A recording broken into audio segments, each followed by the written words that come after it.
All right. So we are recording. Let me go and change the layout here for the recording. I need to pin you to the, why isn't this working? So spotlight for everyone. Okay, so there we go. So I've got you on the recorded screen as the main character of the show because you are. So welcome, Tristan. There's going to be some people that may watch this recording and not know who the Tate brothers are. Can you give them a quick elevator pitch on, your Batman origin story over the last few years? Yeah, absolutely. Myself and my brother, who shares exactly the same story, we're both professional kickboxers. We grew up in poverty in the United Kingdom, and we've gone from coming from a family that went through homelessness, etc., to be multi-millionaires. We recently just purchased a Bugatti, which is arriving in a couple of days.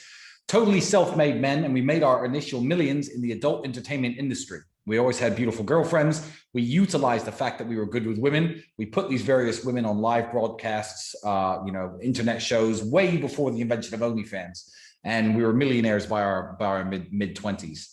So now that I have all the money, I already have all the women. I've just accelerated from there, and I'm living in what I call God mode. So yeah, it's a wonderful life. So we're going to be using this as essentially the research for the Alpha God chapter that I'm going to be putting in the follow-up book.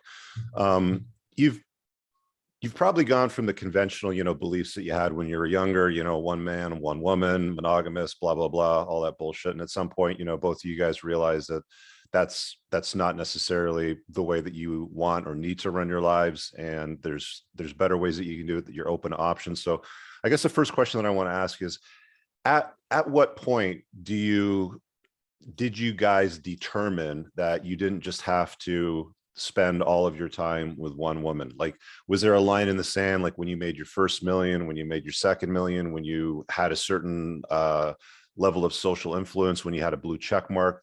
Because not everybody can pull this off, right? So I mean, if you can talk about like what it took for you to decide, like, look, I'm not like these guys, I'm this guy, so I'm going to pull this off now. Well, the actual realization that this is the way I should live, and I had a lot of work to do, that came much earlier. I was actually only 14. No, I was 16 years of age. So essentially, to make a long story short, when my parents got divorced, I'd moved to England at 8 years old, and my mother's sisters were in my ear. Your dad cheated on your mother. Your dad cheated on your mother. So I'm an 8-year-old kid. You see cheating on TV and in the soap operas that these women watch, and you think it's wrong. And I remember being about 9 and saying to my dad on a telephone call, "Dad, well, you cheated on mom," because these women had been in my ear. And I always had a lot of respect for my father. He said, "Tristan, one, shut the fuck up, because I'm not going to sit here and discuss male and female sexual relations with a fucking 9-year-old. So be quiet. When you're older, we'll discuss this." And I completely forgot, Richard, that this conversation had happened. Erased from my memory. Cut to, I'm now 16 years of age. I had a girlfriend named Rachel. Well, the second girl I think I'd ever slept with, but my first ever proper girlfriend. And I started cheating on Rachel with this girl called Liz. I thought it was just in my blood. I never thought, well, let's be loyal to Rachel. It never registered to me. So my dad was visiting England at the time, and I go over to brag to my father. I said, "Hey, Dad, I've got this pretty girl named Liz, and I slept with her, and Rachel doesn't know about it." He looks at me, puts down his whiskey, blank face, and says, "Do you remember when you were fucking 9 and you want to try to tell me?" So it hit me at a very young age. So I think it was more of a role model thing, or maybe it's, I wouldn't say it's as far as to say it's genetic, but certainly nurture more than nature. But it's just the way my dad was. I knew that I wasn't going to live that way. And was it like open, like you just basically said, "Look, I'm going to do whatever I want. You're just going to have to look the other way, and you're going to have to accept that you're going to have to share me"? Or was it like covert cheating? Like when you weren't with Rachel, you were banging Liz, you didn't tell Rachel what you're up to or disclose any of it? Yeah. As a younger man, keep in mind, we all go through a growth period over our lifetime. And I was not some ice cold playboy when I was 16, 17 years old. I was working in a McDonald's restaurant. I slept in the back room at my mother's house. And I moved into some big shared house with a bunch of immigrants. So now I was not the man I was today. So it was very much, I had Rachel as my girlfriend. I slept with this girl on the side. Very easy to get away with. It was before Facebook and Instagram and all that kind of stuff took over, and girls started talking, started stalking you and talking to each other. But yeah, it was very much behind her back. But that's not how I operate today. Yeah, that was just a kid trying to get his dick wet. Yeah. Okay. So that's how the vast majority of guys generally do it, right? Is they'll Yes. just cheat. Like I've said this before, women will betray, but men will cheat. It's two different things. Like men and women's Yes. sexual nature is obviously different. I don't need to explain that to you. I'm just kind of like putting it there for context for those watching any kind of reruns. But so at what point did you decide, like, look, I'm at this level, I'm wearing these watches, I've got tailored clothes, I obviously have the attention of a lot of women, I'm a successful kickboxer, I've done something of some relevance in my life, people are starting to look up to me and recognize me, they demand my time, they want to pick my brain, all that stuff starts to happen as you grow and develop as a man. For you, it happened a lot earlier than it did for me, and I watch you guys right now, I'm like, absolutely. Like, I would encourage anybody that's a young man around the age of the Tate brothers to consider doing the same thing that they're doing right now, especially if you have options and you're a top shelf guy, right? So at what point did you guys both, like, did you have a conversation with Andrew, like, why are we playing this covert game where we're cheating behind their back, why don't we just deal with it this way? Like, how did you guys pivot your strategy to where you are today? Yes, well, it actually came, it evolved before we got rich. So the way we got rich is running these webcam studios, having these various pretty girls on webcam. I think the moment it clicked for us was as we decided to try to hire models or girls who we knew and who we were dating and who we were sleeping with typically to work for us at our webcam studio. So I pitch girls. I say, hey, baby, look, this is what I'm doing. You can make money this way. And these were good girls. They just worked at, beauty salons and waitresses and normal ass jobs. Mm-hmm. So I'd say, look, baby, this is what I'm doing. This is how much money, it can generate. This is how much money I'm making. I think you should come and work together with me on this. A lot of them said no, but I had one premises and all the girls had to be on premises at the same time. I just kind of drew a line on the sand and thought, you know what? There is no more sneaking around behind everyone's back because I'm trying to get rich now. Now I know that a girl can generate, $2,000, $3,000, $4,000 a week. I need more women in this house. So there is no sneaking around. The game is up. It's time to just say to these women, look, you work for me. I'm sleeping with you. It is what it is. This is where we work. This girl works for me too. I love you more than her. And you play them off against each other. But that's what really developed my game in terms of having multiple girlfriends and having multiple women. And to be honest, it wasn't so much that I came up with the strategy. It's like the 4-minute mile. Once I tried it and saw it could be done, the 4-minute mile, the guy who ran the mile in 4 minutes, and then everyone else started doing it afterwards. The moment I tried it and said, look, I've got these other women, and it was just working. It kept working. And it was mind blowing to me. And this is maybe I was 24 years old at the time. And I realized, this is the secret. Women will share, a top tier dude. And, I was top tier in every single way besides financially, I guess, at the time. Mm-hmm. And I've been climbing up there ever since. So more and more women willing to share me. What was the ratio of women that would accept you being shared versus the ones that were steadfast, beholden to, no, I don't want to share you, I just want to be with you, sort of thing? It was the ratio. If you play the game right, I would occasionally, and still do to this day, have women who will be like, look, don't let me find out. I know what you're doing, but I don't want to be included in this. Don't invite me to your stupid parties where you invite us all. Don't invite me to the clubs with the other girls who you sleep with. Just see me one-on-one and let me just live in my ignorant little world. That's a lot of them. But there aren't many women who will date a man like me and really command and expect and demand loyalty to the point where they're looking for me cheating and they're out the door the moment they find out. Mm-hmm. It's women who turn the other way. I'd say zero will hard line, if you cheat on me and have sex with another woman, I'm leaving you. Go ahead. It sounds like there's two distinct categories. So there's a women that you'll have at the house parties, at the nightclub sort of thing, that will commingle with each other and they know what's going on. And there's ones that just want to look the other way and not have anything to do with it. But, you spend your one-on-one time with them and then you kind of move on to the next girl whenever you have time for the next one, sort of thing, right? Like, is that the way that it breaks down? Yeah, pretty much. Uber is my best friend at this point. You have two phones, you Uber one in as you Uber the other one out, and you pull the switcheroo on yourself 2 or 3 times a day if you're just trying to spend time with every single girl. But, I'll go to the club and I'll invite 10 girls who I'm sleeping with. One of my episodes of Take Confidential recently, I invited 9 of my girlfriends, not girls who I'm sleeping with, not hoes who, you know, may or may not be with other men. I'm talking actual girlfriends, girls who I am in a real relationship with. They're loyal to me, faithful to me. Most don't work for me. Some of them do. But I invited all my girlfriends to this one party, and I lost one of them of 9. I lost one by pulling that stunt. So I think that speaks to the psychology of women and the statistics involved, because these are top tier women. 2 of the girls who were at that party, I had taken their virginities. I mean, all of them besides 1 or 2, very low body counts, very good girls. The kind of girl that a normal guy will get with and say, my girlfriend would never tolerate being with a man like you. I'm picking women from the exact same selection everybody else is. You know, I'm not finding these magical, I'll allow you to cheat girls out of nowhere. It's me. It's not them. Do you go through any kind of vetting process? Like, there's a distinction between hoes and women that you're going to allow show up with 8 or 9 other women at your house for a party for Absolutely. a Tate speech video, obviously, because that's a different kind of platform, versus the ones that you may have like one-on-ones where they just look the other way. So I've got like a long list of like 20 red flags that I put in a chapter in my book. It was one of the things that I published early before I even released the book. But they were things like daddy issues, feminists, the unhappy, the unlucky, women that try to compete with you, women that keep men around from their past, women that are shit with money, violent women, women that have extreme jealousy, party girls. The 10th one is the one that you and I disagree on, because tattoos and piercings, where I distinguish it as excessive tattooing and piercing. I know that you have a taste or a flavor for tats. Number 11, I said, was big notch count. So they've been with lots of dudes, single moms.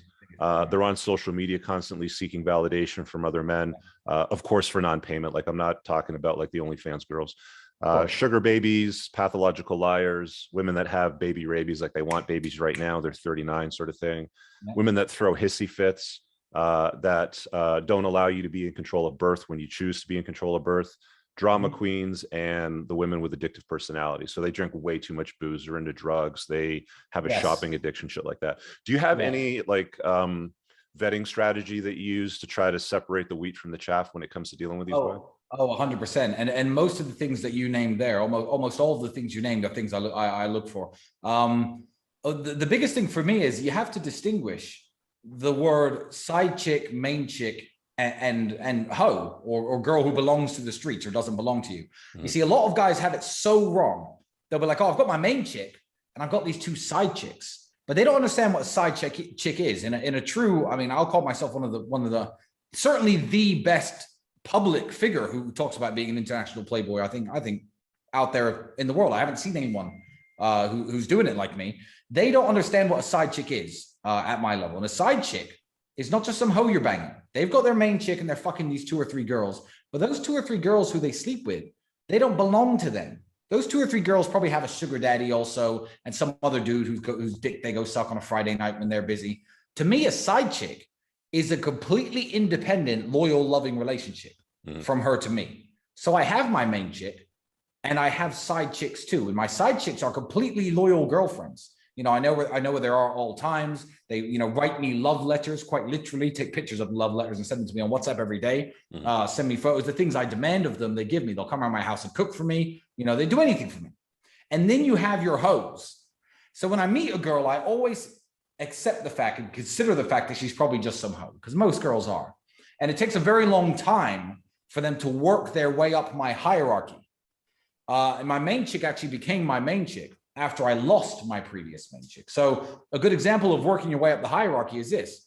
This girl had a body count of 1. I had taken her virginity. She lives with her father and her 2 brothers, who are all gangsters, literally. But they have a massive amount of respect for me and my brother. So they're very cool, and they keep her in check for me. So I took this girl's virginity. She was one of my side chicks. I was dating her. I really liked this girl. So my main chick finds out that I have a baby with one of my side chicks. So I pulled a gambit. I said, no. Look, I don't have a baby. Actually, I have 2, and put both pictures on the table and said, I have 2. But that just proves that, you know, I want a family with you and I'm just having kids for the fucking sake of it. So I lost my main chick. That gambit did not work. It failed. So I lost my main chick, and my ex-main chick starts calling all my side chicks who she knows about, saying, yeah, Tristan's got these 2 kids. Tristan's got these 2 kids. And this virgin girl who I was talking about calls me and says, look, Tristan, I got a call from your ex. She told me that you broke up, and, you know, I've been with you for a year and a half. and I didn't know you had this girl, and now I know you have 2 kids. But listen, I know you have 2 kids with these women, but I'm going to give you a family. We're going to have a family together because I love you the most. And I was like, boom, promoted, main chick. So they slowly work their way up my hierarchy, and it all kind of falls into place. I don't write it down. I'm not technical about it. I'm not geeky about it. But yeah, the red flags you're talking about, drug addiction, alcohol abuse is a huge one for me. Huge notch count, body count. That's a very, very big one for me, which is ironic because I work in adult entertainment, but I work in webcams and solo stuff. So people will be like, oh, this girlfriend of yours, there's naked pictures of her all over the internet. I'm like, yeah, there are. Body count of 3. There's no pictures of her with a man. She's got a body count of 3. Your girl's got a body count of 25. So I don't really give a fuck about solo naked pictures. That doesn't bother me. I know it's a red flag for a lot of guys out there, but from working within the industry, I'm numb to it. It doesn't bother me at all. Yeah, if she's an employee and earning for you, it's a good thing. Exactly. But huge notch count, drug addiction, alcohol addiction, very big red flags. Bad family life, doesn't like or not in good touch with her parents, travels too much, on her measly budgets, pretends she's a makeup artist, but she's in the Maldives on her Instagram. There are loads and loads of red flags, and these girls will never make it even onto my hierarchy if they have too many of those, or any of them really. So how can I put this? So having discerning tastes as far as the sort of women that you're going to allow to be invited into your world, to the Tate world, where you may choose to put babies on them sort of thing, or to take them on trips and travel with them sort of thing. Or maybe, you've got an empty seat in your Lamborghini and you're doing a rally and you want to throw her in it sort of thing. Like that's where they get the invite if they've earned that position then. Absolutely. And they have to earn their way up. They have to earn their way up. And my criteria is no different from any other man's. I'm not dating from some weird pool of women that most people don't have access to. I have access to the exact same women as everybody else. We all have dating apps. We all have Instagram. We all go. I mean, maybe I go to nicer bars, clubs, and restaurants than most people. But they're essentially the same women. But most of my girlfriends are the type of girl that any monogamous man would happily marry. Most of them are. And I just collect them. And as far as like boundaries go with these women, if they cross a line in the sand, how firm are you with it? Like, is it comply or goodbye with everything, or do you move the line in the sand if you need to? The line in the sand almost never moves. It's very firm for me. Any kind of solicitation for male attention, messaging some guy, replying to an Instagram message, I'll instantly never see her again. I'm not the big obsessive, I'm going to look through my girl's phone kind of guy, but every month, 2 months, whenever I get bored, I say, give me your phone. If she hands it to me unlocked, I'll usually just hand it back. Because when they do that, there's nothing in it. Right. You know what I mean? Yeah. If there's any kind of no, or let me go to the bathroom first, I will break up with her immediately, because it's an abundance mindset. Yeah. I have so many girlfriends, and so many wonderful girlfriends. There's so many virgins and young girls and pretty girls and the kind of girls that most guys dream of, that I'll happily let one go. And there have been times when I've met really beautiful women. I mean, 10 out of 10, amazingly beautiful women who are great in bed. They cook well, but I just know there's some hoe, and I've had to let them go. I can't make exceptions because the good girls in my life don't deserve the bad treatment. And when I mean the bad treatment, I mean, like if I'm taking a girl who deserves it, my main chick, for example, on a car rally all the time.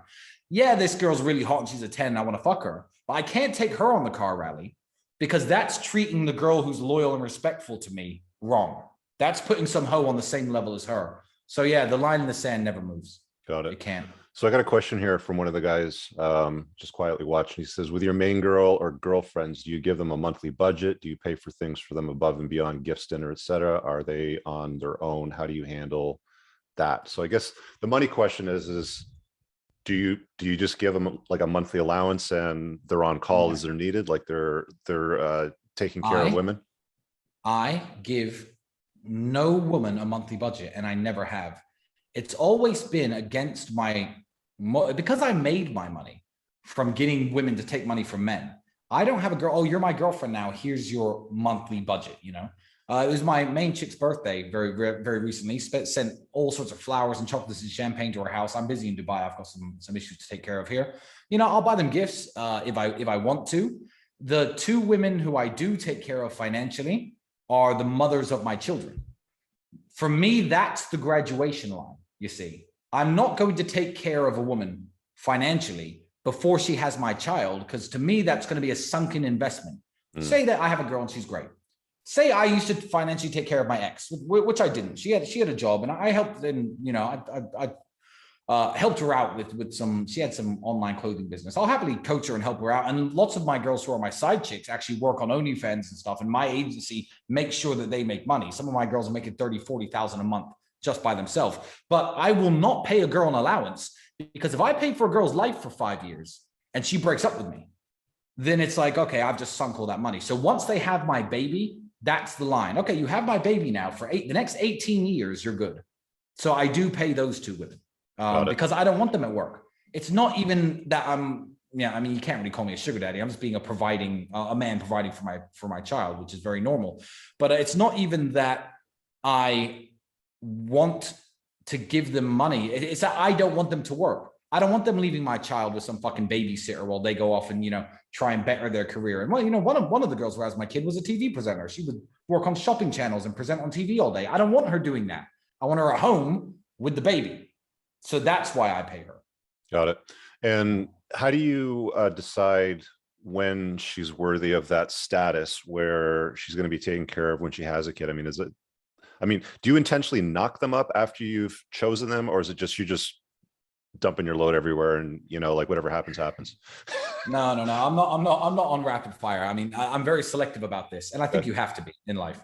But I'm in a very fortunate position where, I dislike, I call it bottom feeding. These guys who, count their approaches and count their lays, and they get into their 40s. Some of these dudes, like I've had sex with this many women. One, I have sex with more women. Two, I have sex with women of higher quality who are better looking. But there has to be an objective to it. And I think it's bottom feeding, and it's desperate, because my objective when I was collecting women first was to make money. I would collect these women, run them on cams and Instagram or whatever, and scam dudes and make my millions of dollars. And now my objective is, let's collect women, let's filter the wheat from the chaff, see who's good, see who's bad, and put babies in the good ones to build up a giant family of maybe 10, 15 children. That's my next objective. What are the green flags that you look for with women, before you decide to make them, like a mother of your child? Well, understanding the fact that unless they're a virgin or have a body count of very, very low, women can lie about their body count. So you have to understand that, to judge whether a woman's a good girl or not, you can't take her word for it necessarily. You have to look for, it. And her reputation within your city is a very good idea of what her body count could be. How many travel destinations she's been to, and that could be a normal conversation. Oh, where have you been on vacation? If a Romanian girl says something like, "Oh, I've been to Turkey and Croatia and Bulgaria," good girl, because those are little tiny destinations that you can get buses to and families take their people. If she starts saying, "Oh, I've been to Jamaica and the Seychelles and the Maldives and Dubai," that's a red flag in and of itself. I don't care who paid, because she could say, "Oh, I was with one guy, my ex, and he took me to all those places." You don't know that, and I don't know that. You can't trust women because women lie. Right. So you have to be smart enough and experienced enough to know, to be able to put the pieces to the puzzle together. That's the best way I can explain it, but it comes with experience, I think. So it's really just like a vetting process. Like you're taking the time to watch their behavior. You're watching how they respond. You see if they comply with your boundaries that you set. And of course, the cream rises at the top, and you think to yourself, all right, I think it's time for another kid. Let's go at it. Got it. It's even small things. It's little things. I pick them up in a Lamborghini. If she's, I picked up 19-year-olds in Lamborghinis who are just so blasé to it. Oh yeah, so where are we going? Why? Because every guy with a Lamborghini is picking this girl up. She's sucking dicks in these cars. Right. When you pick up a nice, young, innocent village girl in a Lamborghini, it's, oh my God, wow, let me take a picture or send it to my mom. Just the way they behave in situations like that also, you can read a lot into. Yeah, that's true. I want to move over to the stuff with having children with multiple women. But first, I just want to make sure I got everything on the dating part of things with like spinning all these plates simultaneously. Is there anything that I need to ask you that I haven't asked you yet that I might have missed? Not really. That's a key. But with spinning plates, I don't say spinning plates. I say I'm cooking meals. You set the plates up, but what do you then do? Let them fall down or keep them spinning? No. I'm trying to create something beautiful out of each plate I'm spinning. Otherwise, I'm just happy to drop it to the floor and let it break. Got it. So, Okay, well, that's an important distinction. Um, so as far as women in general, when it comes to having kids, like it's risky business here in North America, right? I mean, we've yes, talked it about is. this before live, I think, on shows. You've chosen to live in Romania, you've chosen this lifestyle, and you've chosen certain strategies that it seems like from the outside minimize the risk of having kids with multiple women there. How do you handle that? Because I mean, women are finicky by nature. They're they're more entitled than ever. They think that their worth is higher than what it generally is. They throw hissy fits if they don't get their way. They're not hesitant at all whatsoever here anyway to use things like family law or to manufacture a Me Too to get their way. How do you deal with the nature of women in general when it comes to running all of these women simultaneously at the girlfriend stage and at the mother of my kid stage? Well, I think that, a lot of women are happy to cause problems for men. And they're happy to cause problems for men because they know that they are that man's sole source of sexual gratification. A lot of the time, cheating is a superpower. I call it cheating. I call it having multiple girlfriends is the superpower. Mm-hmm.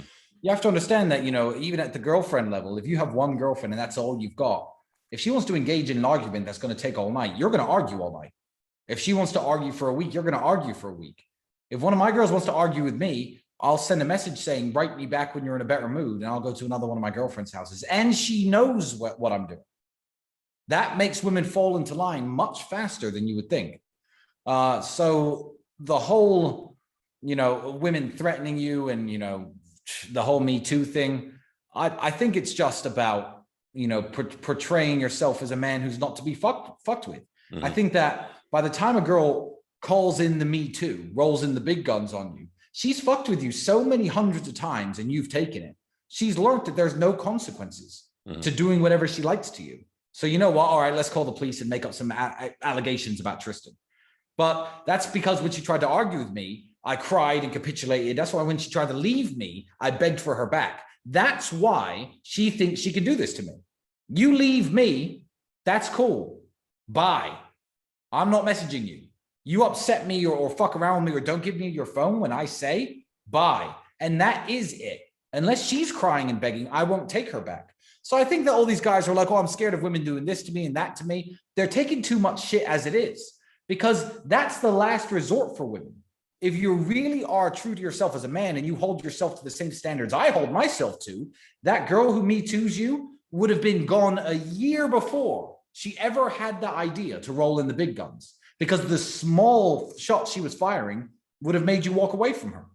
So I think that's the best way at the girlfriend level to negate this kind of bullshit. Mm-hmm. Yeah, that makes sense. So being fastidious with the boundaries from the get-go so that small molehills don't become mountains. Yeah. What about with the women that have your kids? Because I mean, then you've got a new issue. Because I mean, we've seen these women say things like, well, I'm just going to take them and, like run away on you sort of thing.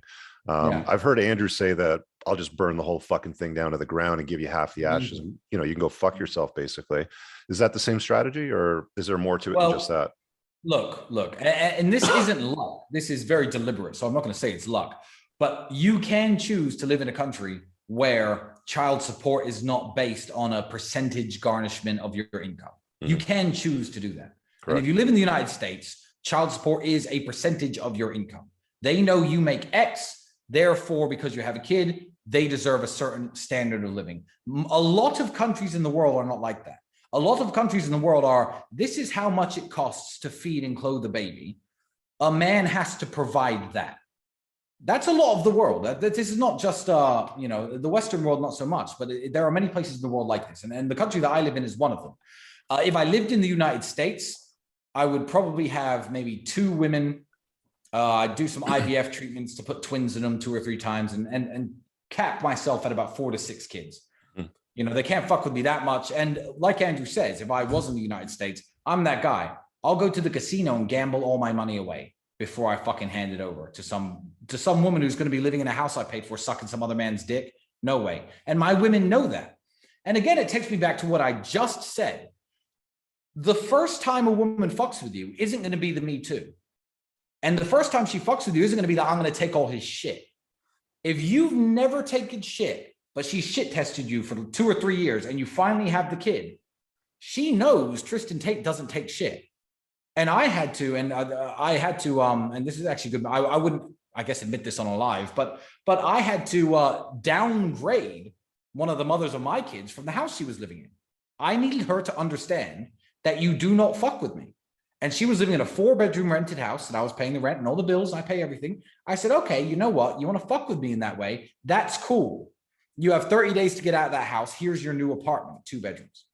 Well, what do you mean? Now your child doesn't have a garden to play in. Well, that's your fault. That is not my fault. Take her to the fucking park.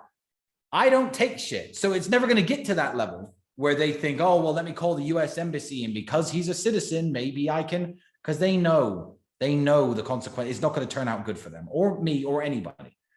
So yeah, you just have to never take shit the whole time. You can't be a pussy and capitulate to every argument and every demand. And then when you have kids, think you're going to be some tough guy and she's not going to fuck with you. So let's say you've got a girlfriend that you've been seeing for, a few years. She's exclusive to you. She's a good girl. She's passed all of the shit testing. She's complied with the rules, but she lives in a country that's hostile towards fathers. Would you have her move to Romania and say, look, yes, I'm going to have the children with you, but you need to move here so I can take care of you. And it's got to be in this apartment in this neighborhood. Yeah, I guess so. Yeah. I mean, that's a hypothetical situation. I don't tend to do long distance relationships. I have girlfriends. I live in Romania. The farthest away I have a girlfriend live is the Czech Republic, which is just a couple hours by flight. Okay. I mean, I could wake up in the morning in Bucharest if I want, and by nighttime be in the Czech Republic. So it's the equivalent of a couple of states over. I don't really do long distance relationships, but yeah, if I had a girlfriend who was hostile and who was living in England, for example, which could happen because some of my girlfriends are English. And I have, in fact, well, there you go. I've answered your question. I have, in fact, moved them over to Romania. Okay. And they live in houses that I own over there. Okay. Question on the side over here is, how do you manage your time with your kids? So you've got 2 women that have your children? Yes, 2. Is it on a schedule? Like you've got like Monday nights with woman 1 and Thursday nights with woman 2 with the kids? Like, how do you do it?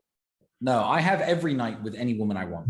Always. That's the way I schedule myself. But essentially, it's all logistics, and money is power at the end of the day. If I was working some 10-hour a day bullshit job and I was still flat broke, I would be, I don't know how I would do what I do. The reason I've decided to pursue it in this way and set myself up in this way and, give myself the burden of having probably 3 or 4 large families is because I have the resources and the time and the capability to pull it off.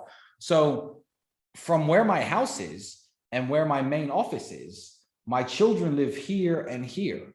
So every time I'm going to work or going to the office or going to business meetings, as I drive home, I could stop for 1 hour and stop for another hour and end up back at my house with one of my girlfriends. I've spent my 1 hour a day with my kids, or 2 hours a day, or as long as I like. And if I decide to fucking sleep there and fuck the mother of my kid and pass out, then I can do that. But it's logistics. Yeah. And they all live in the same neighborhood in town, and they all live on my way home from my office. I literally found a map when selecting what houses to put them in. So yeah, I've maximized it, and that has cost money. But what else is money for? I mean, all the cars in the world are great, but what could be better than having a lasting legacy? It's an investment. What's the average monthly cost for you to take care of one of these women and 2 kids in a 4-bedroom house in Romania for all their needs? It's not much cheaper than you would think of it in the West. I mean, I would say, let's say conservatively, each family right now, which has 1 child each. I call them my families. So they are essentially. Each family is costing me maybe $2,500 a month, which is not cheap. That's a good salary in any country in the world. I mean, it's a normal salary or good enough living. So it cost me about $2,500. Probably, when they first moved into the house, I got to buy all the baby cribs and shit and more. But now to keep them running, maybe $2,500 a month for them to live well. I mean, the babies always got nice clothes. They have nice food. They have enough money to do their nails and their hair and all the shit they want. So. Gotcha. Got another question on the side. How do you handle girls' jealousy? Who sits in the front seat? Who sleeps in the bed with you? Who do you have to schedule with? I have never spoken to a guy that has smoothly handled that over a long period of time. It can come with a lot of hassle. Yeah, I mean, like, women bring drama to your life. So how do you deal with that? Yeah, I mean, well, the drama, I have a mantra that I always chant. whenever it's kicking off. And I am a professional fighter. Remember, my brother is a professional fighter. I'm surrounded by people who are professional fighters. That was my world for a long time. And my mantra is women have no hands. They have no hands. People are worried about what women say and what women shout at them because they're so invested in their woman's feelings. My women are happy, but to them, you know, unhappy wife, unhappy life. I'm like, unhappy wife. Okay, I'll go to my other wife's house. Fine, until she cheers up. I don't live that way. So women have no hands. So they're of no threat or no danger to me. So if they're sad, the YouTube episode I posted where I'm partying with 9 of my girlfriends, they were all sad. And I'm sitting there drinking, dancing, kissing multiple of them, having the time of my life. They were all sad. They were so sad. YouTube haters who thought they were getting me were saying, all the women at your party look bored and upset.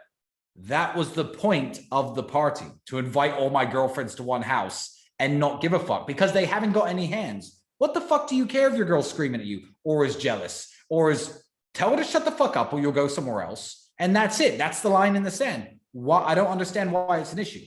Also, you could pull what is traditionally, you could switch roles. You could use beta moves like going to sleep on the couch to your advantage. If you're married and you pay for the house and your wife is nagging at you and you go sleep on the couch, you're a fucking bitch. But if you're in bed with 3 different women and they're arguing about which ones are directly next to you, you stand up and say, you know what? Fuck all 3 of you. You can stay in bed together. I'm not even gonna have sex with any of you tonight. Fuck you. And go sleep on the couch your damn self. Then the next morning, individually and one-on-one, be like, listen, you fucked up. You should have been playing nice with the other girls. I've got a bad fucking shoulder and a bad neck now. I'll sleep on the fucking couch. What's your fucking problem? You'll get 3 sets of apologies. So you can take a beta move like going to sleep on the couch, but if you have the alpha frame, you could switch it to nullify some of their jealousy and stupidity. But there's no way of eliminating it. My question is just, why would you be afraid of it? What's the worst that can happen? I don't care. They have no hands. Next question I got here is, what would you say are the biggest points of leverage for a man to reach the alpha god status? Ultimately, women are show-offs. Women love showing off. It's the same reason a girl will, if you start, you know, leveling up in life, post you in her Instagram stories to make other girls jealous. It's the reason girls are fucking social media addicts in the first place. A lot of it, they don't reply to their DMs from guys. It's not really to attract men. It's to say, this is what I have and this is what I'm doing. So if you think of a high value man as an attractive Chanel handbag, that's how women rationalize it in their brain. Sure, you could make them laugh. Sure, you could fuck them great. Sure, you could be the guy who they want to be around. And all of that counts for something.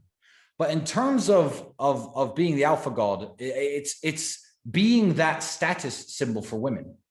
You know, when I fucked, every time I fuck a new Romanian celebrity and I fuck some famous girl, the moment I'm done with her, my inbox is full of gorgeous women. Hey, Tristan, you know, I know you just went through a breakup. I just want to say, you know, Alexandra wasn't good enough for you and you shouldn't have been messing around with a girl like that.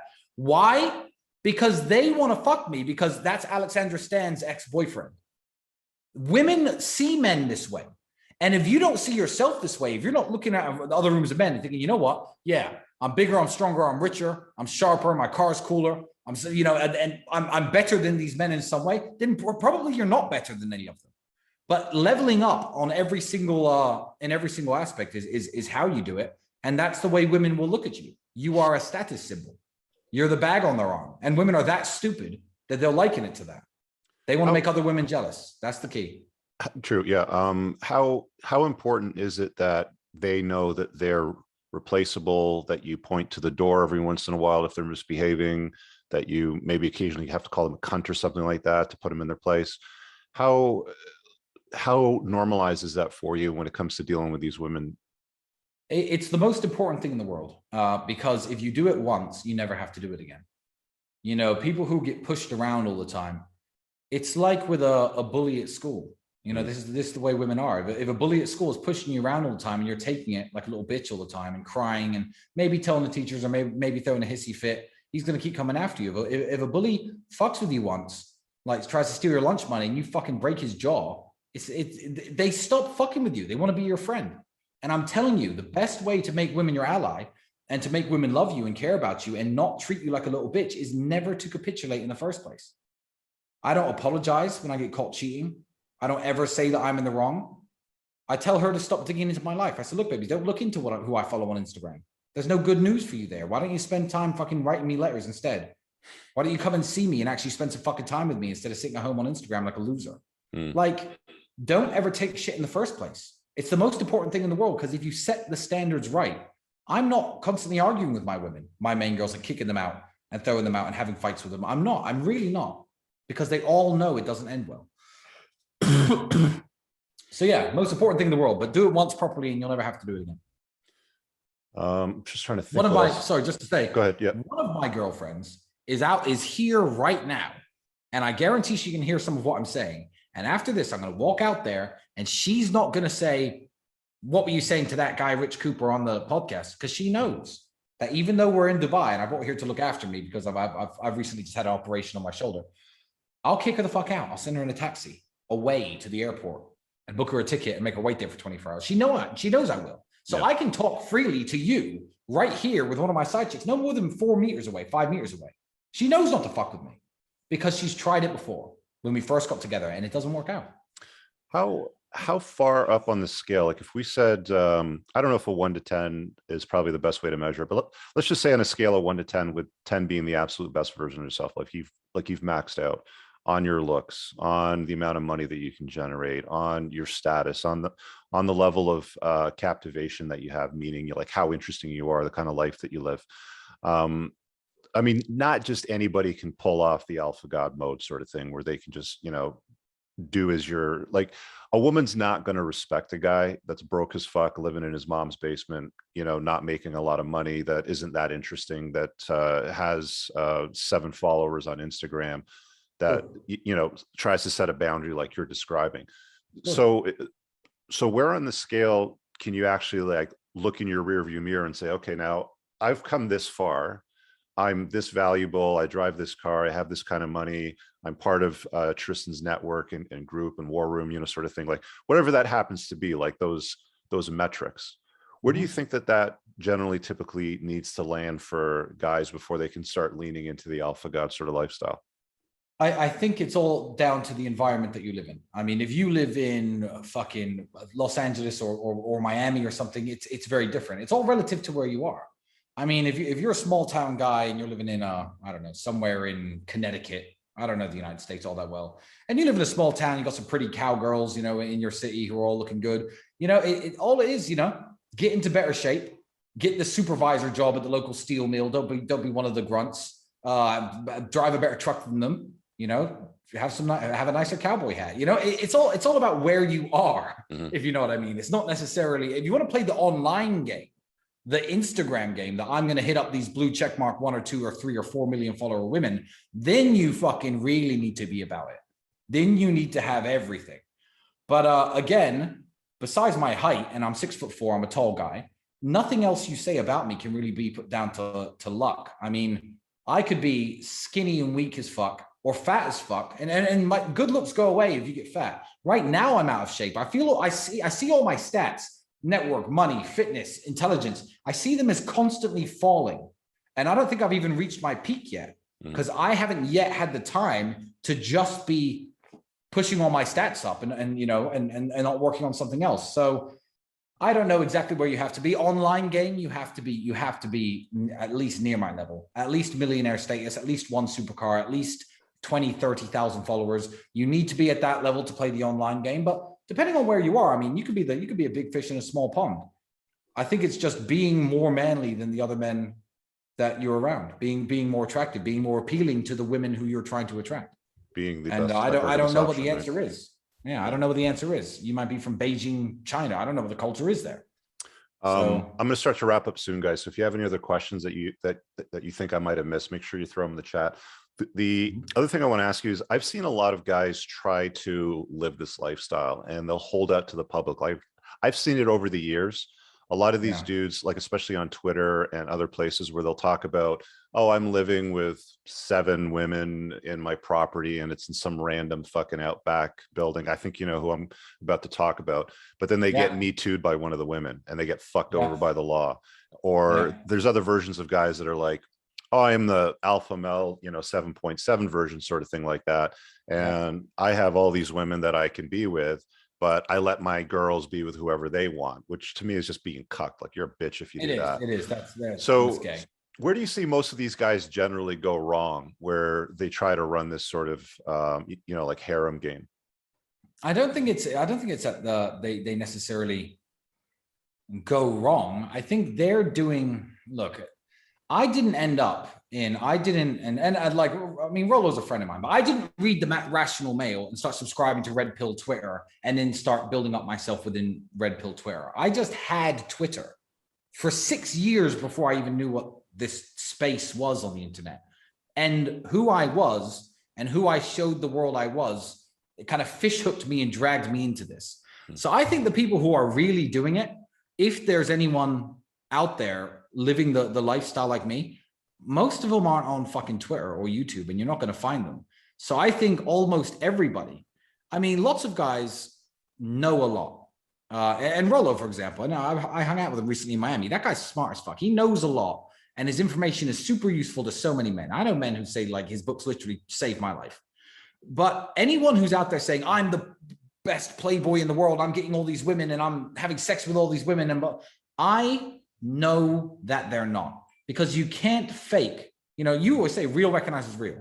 If someone tells you my cars are rented, you know they're not. We know, you know what I mean? Like real recognizes real. And I don't see any of these guys as being the real deal. I believe that most of them are paying for their women, either directly or indirectly. They're either escorts or just sugar babies, living in that house and getting some sort of monthly allowance.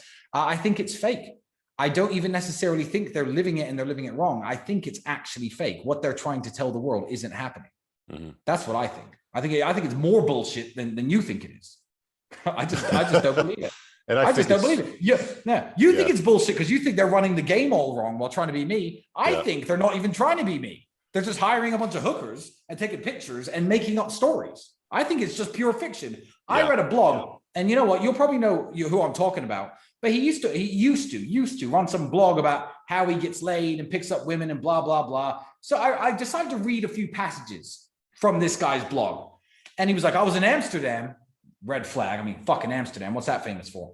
I was in Amsterdam with a girl who I met, and we walk into a bar and she sees 2 of her girlfriends. One of them's a barmaid and one of them's there. An hour later, I'm walking out with all 3 of them. Listen, I'm a fucking multi-millionaire celebrity in my country. I'm famous, and I don't walk into bars with a girl and come out with the barmaid and her friend. I know from reading that passage, he was with an escort and he walked into a place in the red light district and picked up 2 other girls from the bar. I know that because I know what really happens in the world. A few times in my life, I've walked into a place with 1 girl and come out with 2. That has happened. But this guy, in terms of status, intelligence, looks, money, charm, everything is a million times lower than me. So when I read his story, I was like, okay, cute. He was with a prostitute and he went and picked up 2 more prostitutes. So I can spot the bullshit. So no, they're not even living like me in the wrong way. I would say it's more fake than you even think it is. Was this that dipshit that did that article accusing you of being on steroids? No, but I've read that one. I've read the one. I mean, and even now, I'm not that big. I haven't trained for a while. So full disclosure, I've just had a serious shoulder operation, which is why I've been putting this off. Only now can I take off the cast and just about slip a shirt on. Yeah. But that guy said on steroids, said my cars were rented, said I wasn't a real kickboxer. Just this, I don't know. I can't remember that guy's name. But no, I didn't read anything by him. This was by someone far more prominent who I used to speak to a lot, but in recent times, I guess I've fallen out with. But I'll tell you afterwards. But it's just embarrassing. I can read through the bullshit. I said this to Bobby, actually. Bobby Dino, I said it to him. I said, listen, if a man said that he'd served time in prison, if you know who Bobby Dino is, he did 10 years. I've heard of him, yeah. I don't know him personally, but I've heard of him. He did 10 years in prison. That's his whole thing. And he talks about prison experiences. And I said to him, if I told you that I'd done hard time in an American penitentiary, within a minute or two of talking to me, you know if I was lying or not. That's how I see these Playboy accounts. Yeah, because I literally really do it. So I know who's talking shit. And it's almost all of them. Yeah. You know, my stance on the whole Mano Swamp and why I left. And there's a lot of stuff that I've seen, you know, some of it you've shown me and a lot of it I've seen that I've never talked about publicly, which I probably won't ever talk about publicly. Like we'll chop it up when we get together. It's at some point. But yeah. Okay. So let's start to wrap it up on that. Is there anything else that needs to be said that hasn't been said yet? I think what I'd say to anyone wanting to live like me, understand that, you know, the whole process of becoming me or Andrew, was 20 years of hard work. You know, it started from age 14 when I was broke as fuck, going into that kickboxing gym, starting to build my frame and my muscle and my kickboxing career, which got me some accolades, which got me some women, which got me some more money, it was a spiral of really, really, really hard work to get up here.